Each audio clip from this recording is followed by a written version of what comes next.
Orações. Nesse vídeo você vai saber acerca de tudo. Os porquês da guerra entre o Israel e a Palestina. Quais são as motivações políticas, territoriais, entre outros. Eu busquei aqui alguns vídeos para poder lhe apresentar. Um dos vídeos é da BBC Brasil, que irá falar um pouco mais sobre a guerra entre o Israel e a Palestina. E também tem motivações religiosas, sim, tem. E há alguns pastores e grandes pregadores que estão a relacionar esta guerra com o que está descrito no livro de Apocalipse, dizendo que este é mais um dos sinais de que a vinda do Senhor é iminente e está o mais próximo do que nós esperamos. Fique ligado no vídeo, curta, siga e partilhe este conteúdo para as demais pessoas, porque o vídeo é muito forte. Fique ligado.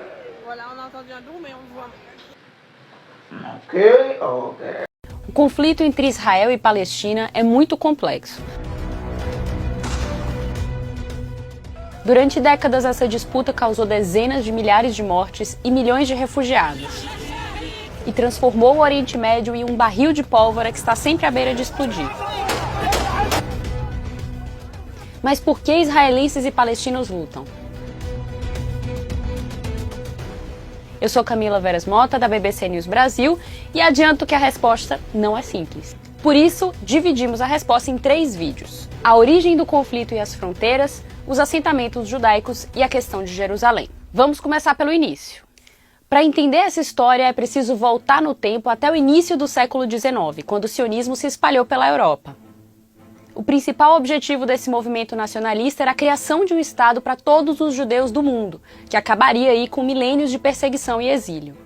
O movimento apareceu em parte como uma resposta ao antissemitismo que estava crescendo pela Europa naquela época. Um antissemitismo que teve sua expressão máxima e brutal com o Holocausto durante a Segunda Guerra Mundial. Foi quando cerca de 6 milhões de judeus foram exterminados pelo Estado nazista.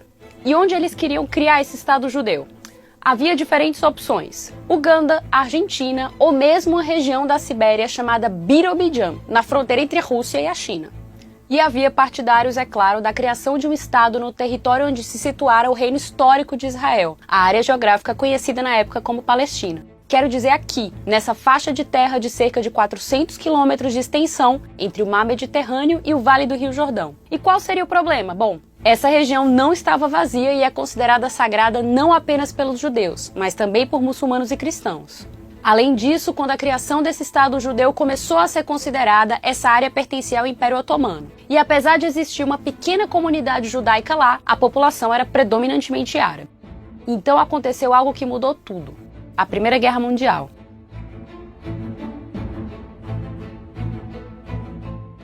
No final da chamada Grande Guerra, o Império Otomano foi derrotado e se desintegrou. As potências europeias que venceram a guerra dividiram entre si vários de seus territórios. Entre outras partes do Oriente Médio, os britânicos passaram a controlar a região da Palestina.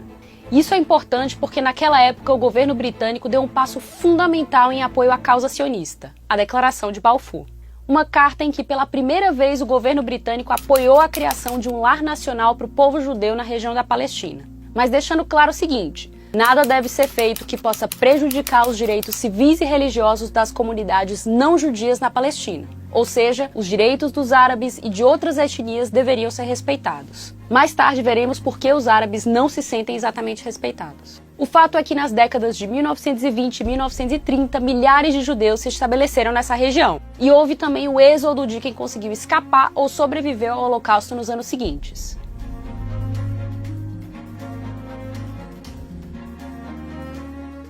Logo após o fim da Segunda Guerra Mundial, os judeus que viviam na Palestina somavam cerca de 600 mil. Esse número representava cerca da metade da população árabe naquele momento. E logo as tensões entre as duas comunidades aumentaram. Para resolver a situação e buscar uma possível convivência, em 1947 a ONU propôs um plano. Em que ele consistia? Bem, na criação de 2 estados independentes, um árabe e outro judeu, enquanto Jerusalém teria um regime especial.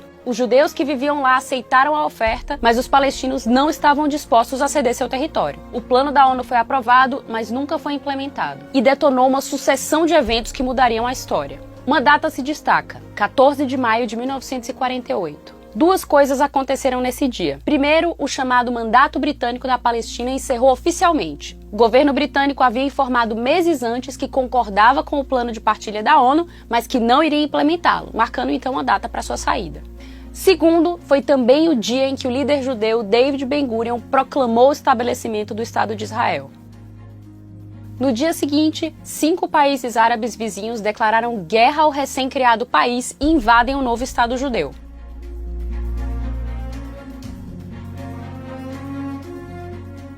Estamos diante do primeiro conflito entre árabes e israelenses. Após um ano de batalhas, Israel não apenas vence a guerra, mas também expande seu território e ocupa a parte ocidental de Jerusalém. Enquanto isso, a vizinha Jordânia ocupa a Cisjordânia e a parte oriental de Jerusalém. O Egito fica com Gaza. Os palestinos, após a saída dos britânicos e com o fim da guerra, continuam sem um país. Essa guerra terminou 70 anos atrás, mas teve duas consequências que persistem até hoje. A primeira é o grande número de pessoas desalojadas.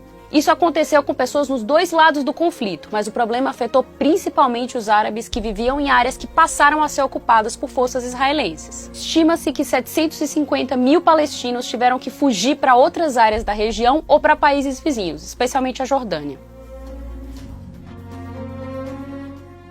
Os palestinos chamam esse êxodo de Nakba, que em árabe significa destruição ou catástrofe, e marcam a data justamente no dia da criação do Estado de Israel. Hoje há mais de 5 milhões de refugiados palestinos, filhos e netos dos que foram deslocados na década de 1940, segundo a ONU.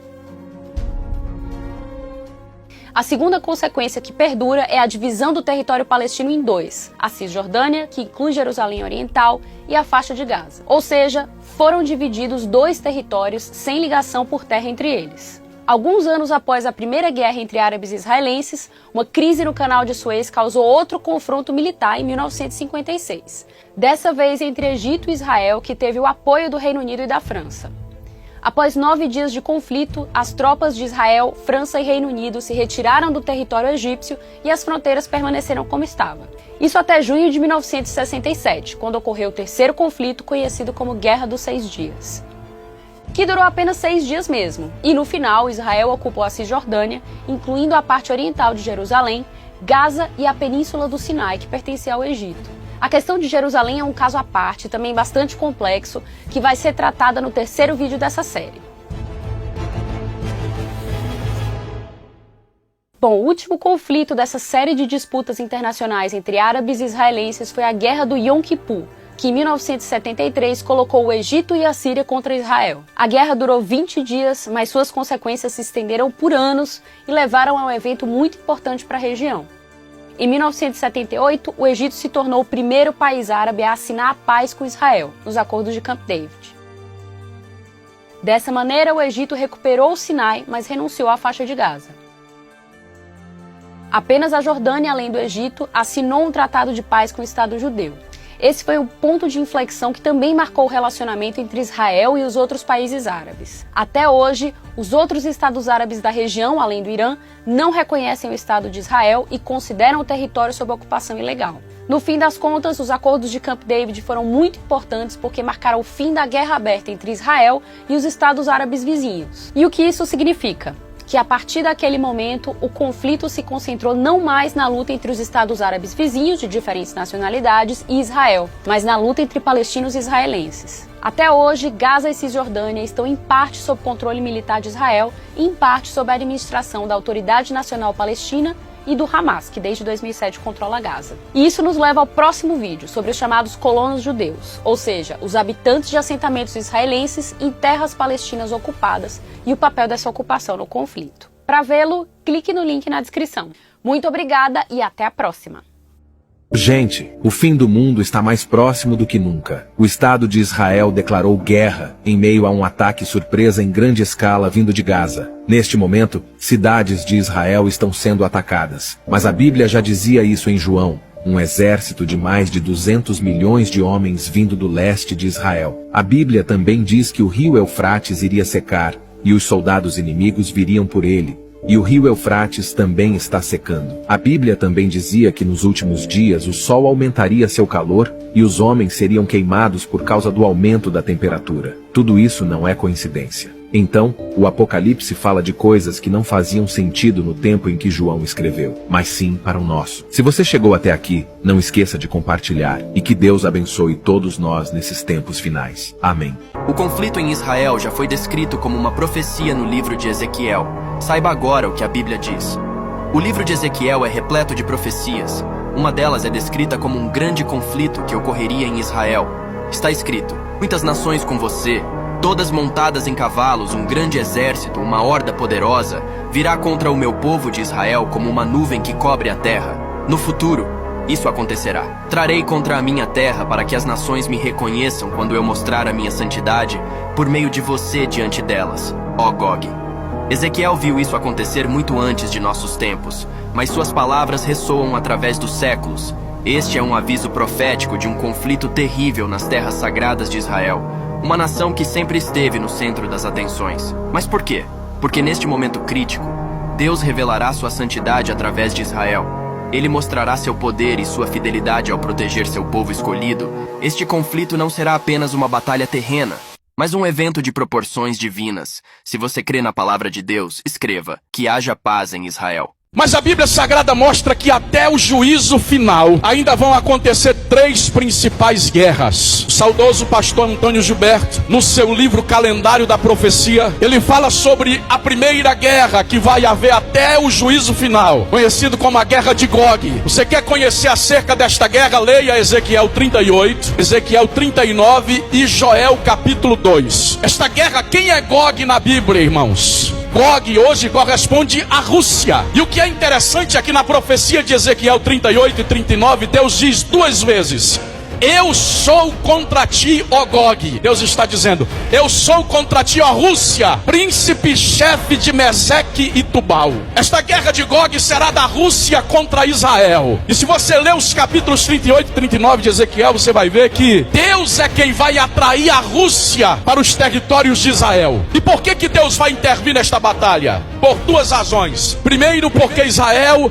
é o povo escolhido por Deus. Deus vai intervir nesta guerra em segundo lugar, porque a Rússia está na história não só como a segunda maior potência militar, mas está na história como um país que se opõe a Deus. Para vocês terem uma ideia, os 10 mandamentos comunistas subscritos pelos líderes russos afirmam que não existe Deus nenhum, e que se Deus existe, é proibida a sua entrada na Rússia. E por que a Rússia vai invadir Israel? Por 2 razões. Primeiro, por causa das riquezas que existem no Mar Morto. Então eles vão invadir Israel por causa das riquezas, do petróleo. Grande estadista disse que se Israel mana leite e mel, como a Bíblia diz, ele não sabe. Mas Israel mana petróleo, e as nações da terra estão de olho nisso. Segundo, a Rússia vai invadir Israel por causa da posição geográfica de Israel. Ezequiel 5:5. A Bíblia diz que Deus colocou Israel no meio das nações da terra. Mas quando a Rússia invadir Israel, Deus vai destruir o exército russo. E serão tantos os mortos no dia desta batalha, que Israel vai levar 7 meses para sepultar os cadáveres. Pastor Antônio Gilberto, no seu livro, ele diz que provavelmente esta guerra vai ser antes do arrebatamento da igreja. Então, irmão, nós precisamos estar prontos.